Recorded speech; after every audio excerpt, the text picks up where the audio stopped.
මට මං විතරයි කෙනෙක් ඔළුවට ආවොත් මා උදෙසා පිරිස මන් ලෝකේ හොයන්නේ. ඇයි ඒකනේ බුදු සසුනේ අර්ථය? අත්ත සරණ අනඤ්‍ය සරණ. මහණෙනි තමාව සරණ කරගන්න, ලෝකේ සරණ කරගන්න එපා. උදේම නැගිට ගමන් අපේ ඔළුවට එන්න ඕන මට මං විතරයි. ඒක බුද්ධ ශාසනයේ අර්ථය. අත්ත දීපා විහෙරත මහණෙනි නුඹලාගේ දූපත නුඹලාම. දූපතේනේ රැකවරණේ තියෙන්නේ. ඒ කියන්නේ මිනිහෙකුට රැකෙන්න තියෙන්නේ ගොඩබිමේ. මාව රැකෙන ക്ഷേම භූමිය මොකද්ද?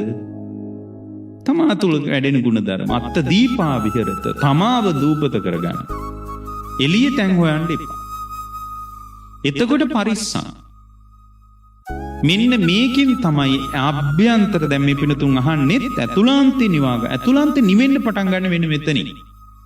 මොකද බලන්න පින්වත්නි ඔබ කොයි වෙලාවක හරි ඇවිලුණා නම් ඔබ කොයි වෙලාවක හරි ඇවිස්සුණා නම් එළියේ නිසානේ. හොඳට බලන්න. අරමුණු නිසානේ ඇවිලිලා තියෙන්නේ. එළියෙන් අරමුණු වෙච්ච දෙයක් නිසානේ ඔයගොල්ලන්ට රාගය හරි, දේශය හරි, මෝහය හරි, ගුණමකුකම හරි, බද්ධ වෛරය හරි, එකට එක කරන එක හරි, දැඩි බව හරි මොනවා හරි ඔයාලට වුණා නම් අරමුණින් තොරව ඔක වෙන්නේ නැහැ. ඔය ප්‍රශ්නේ වෙන්නේ අරමුණ වටේට. අරමුණු වෙන්නේ මොනවද? ලෝකය. බාහිර තත්ත්වයක් නේ අරමුණු වෙන්නේ.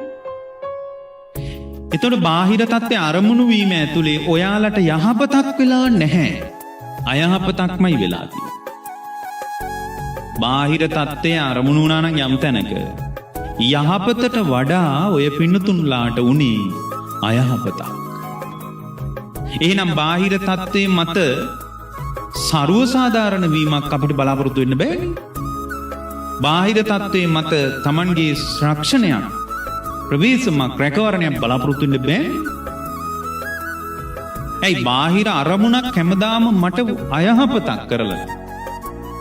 මොකද මගේ යම් කෙලෙසයක් ඇති වුණා නම් ඒ කෙලෙසේට අරමුණු වීම ආරම්භණයක් බලපාලා තියෙනවා. එහෙනම් බාහිර ලෝකය අරමුණු වීම කියන්නේ දුකක්.